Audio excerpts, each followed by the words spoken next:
Hello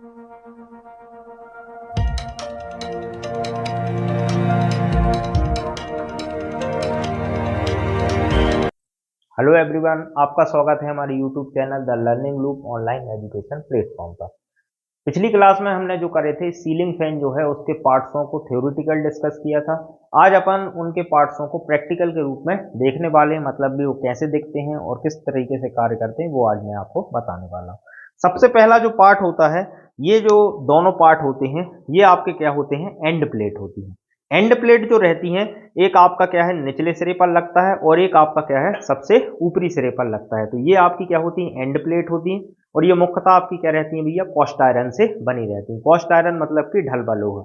याद रखना कि ये कॉस्ट आयरन से बनी होती है, इसलिए इन पर अपन लोहे के हैमर्स का क्या कर सकते हैं, प्रयोग नहीं करते, क्योंकि इनमें ब्रिटलनेस मतलब भंगुरता रहती है, जिससे वो क्या होते हैं भैया, जल्दी से चटक सकते हैं। इसलिए हम यहाँ लकड़ी के हैमर मतलब कि मैलेट का प्रयोग करते हैं। अब ये जो आपकी एंड प्लेट होती हैं, इनमें आप देख रहे होगे दो आपको क्या दिख रही हैं, बेयरिंग दिख रही हैं। बेयरिंग जो रहता है भैया, इनको घर्षण मुक्त और अच्छी आपको गति प्रदान करने के लिए ये क्या किए जाते हैं, प्रयोग किए जाते हैं। हमने आपको बताया था पिछली क्लास में कि दो बेयरिंग इसमें होते हैं, एक बड़ा बेयरिंग होता है और एक आपका छोटा बेयरिंग होता है। तो जो छोटा बेयरिंग आपका होता है वो 6201 का रहता है, जो आपका बड़ा बेयरिंग रहता है वो 6202 का रहता है। तो दो टाइप के इसमें बेयरिंग का क्या होता है, प्रयोग होता है। तो ये आपका पार्ट हो गया कौन सा, एंड प्लेट। आओ अपन बात करते हैं जी, अगला पार्ट जो होता है ये आपका क्या होता है, रोटर होता है। रोटर जो रहता है आपका, वो आपका जो रोटर जो होता है इसमें आपके देखिए क्या होते हैं, स्लॉट्स कटे होते हैं।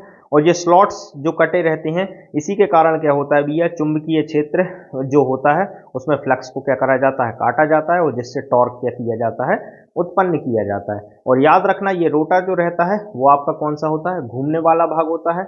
और ये जब घूमता है तो ये चुंबकीय जो क्षेत्र बल रेखा है उनको काटता है। काटने के कारण क्या होता है भैया, इसमें फ्लक्स उत्पन्न होता है, जिससे आपका टॉर्क भी क्या होगा, उत्पन्न होगा, और आपका जो पंखा है वो क्या होता है, घूमने लगता है। फिर अगर अपन बात करें, ये अगला जो पार्ट रहता है ये आपका स्टेटर होता है। स्टेटर में याद रखना, हमने कल भी आपको बताया था कि मुख्यतः इसमें दो वाइंडिंग काम करती हैं, क्योंकि याद रखना ये आपकी जो है वो single phase permanent capacitor motor होती है, और इसको चलाने के लिए कम से कम दो फेज की क्या है, आवश्यकता रहती है। लेकिन अपन को तो क्या मिल रहा है, सिंगल फेज। तो यहाँ पर अपन क्या करते हैं, दो वाइंडिंग की सहायता से क्या करते हैं, एक फेज जो है उसको दो फेज में कन्वर्ट करते हैं कैपेसिटर की सहायता से। तो यहाँ पर आपको दो वाइंडिंग दिख रही हैं, एक आपकी क्या है बाहर की ओर, एक आपकी अंदर की ओर। तो याद रखना जो बाहर की ओर जो बाइंडिंग रहती है वो कौन सी कहलाती है, स्टार्टिंग बाइंडिंग।